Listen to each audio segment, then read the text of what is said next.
ప్రధాని మోడీ అధ్యక్షతన high level meet ముగిసింది. పార్లమెంట్లోని మోడీ కార్యాలయంలో ఈ సమావేశం జరిగింది.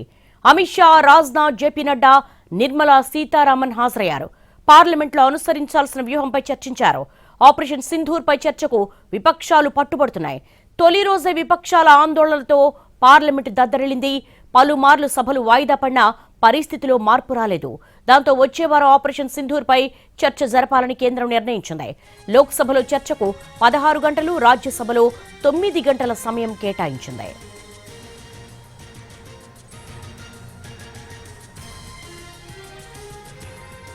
ప్రధాని మోడీ అధ్యక్షతన హై లెవెల్ మీట్ ముగిసింది.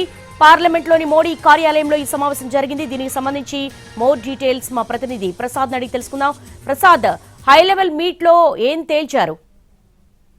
ప్రధానంగా ప్రతిపక్షాలు కోరుకుంటున్నది పెహల్గామ్ దాడి, తదనంతరం భారత్ చేపట్టినటువంటి ఆపరేషన్ సింధూర్ చర్య, తదనంతర పరిణామాలు, అమెరికా అధ్యక్షుడు డొనాల్డ్ ట్రంప్ చేసినటువంటి వ్యాఖ్యలు.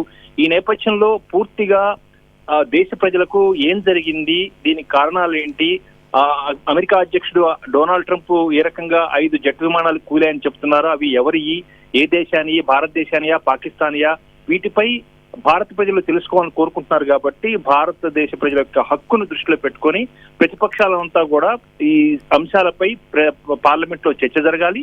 ఆ తర్వాత ప్రధాని మాత్రమే దీనికి స్వయంగా సమాధానం చెప్పాలన్నది గట్టిగా పట్టుబట్టడం జరిగింది. దీనికి సంబంధించి ఈ రోజు ఉదయం అంతా కూడా అనేక పర్యాలుగా వాయిదాలు పడింది. లోక్సభలో వాయిదా పడింది, అదేవిధంగా రాజ్యసభ కూడా వాయిదా పడింది. దీనికి సంబంధించి ప్రభుత్వ అధినేతగా ప్రధానమంత్రి ఈ సమావేశాన్ని ఏర్పాటు చేశారు. ఈ సమావేశానికి సీనియర్ మంత్రులంతా కూడా హాజరయ్యారు. ఏ రకంగా దీన్ని డీల్ చేయాలన్న అంశంపై వారందరితో కూడా చర్చించడం జరిగింది. ఆ తర్వాత దీనిపై కూలంకుషంగా చర్చ జరిగేందుకు సిద్ధం అన్న అంశాన్ని ఈ రకంగా నిర్ణయం తీసుకోవడం జరిగింది. లోక్సభలో దాదాపు 16 గంటల పాటు పెహల్గామ్ దాడి నుంచి పూర్తిగా ఆపరేషన్ సింధూర్ అయిన తర్వాత జరిగిన పరిణామాలు పూర్తిపై కూడా చర్చించేందుకు 16 గంటలు కేటాయించడం జరిగింది. ఆ తర్వాత రాజ్యసభలో 8 గంటల పాటు ఈ అంశంపై చర్చించేందుకు నిర్ణయం తీసుకోవడం జరిగింది. ఈ చర్చ జరిగిన తర్వాత సమాధానం ప్రధానమంత్రి ఇవ్వాలన్న ప్రతిపక్షానికి సంబంధించిన అంశంపై ఏ రకంగా ఉంటుందన్నది వేచి చూడాల్సి ఉంది.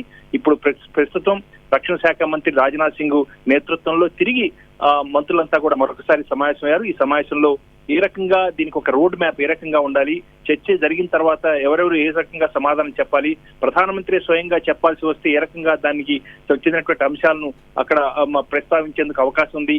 అదేవిధంగా దేశ భద్రత అనేకటువంటి అంశాలు కూడా దీంట్లో ఇమిడి ఉన్నాయి. కాబట్టి వీటిని దృష్టిలో పెట్టుకుని ఒక నిర్ణయం తీసుకోవాలనే అంశంపైనే రక్షణ శాఖ మంత్రి రాజ్నాథ్ సింగ్ నేతృత్వంలో ఇప్పుడు చర్చ జరుగుతుంది. అందరూ కూడా మంత్రులంతా కూడా సమావేశమయ్యారు. ఈ సమావేశం అయిన తర్వాత కానీ ఒక పూర్తి క్లారిటీ వచ్చే అవకాశం లేదు.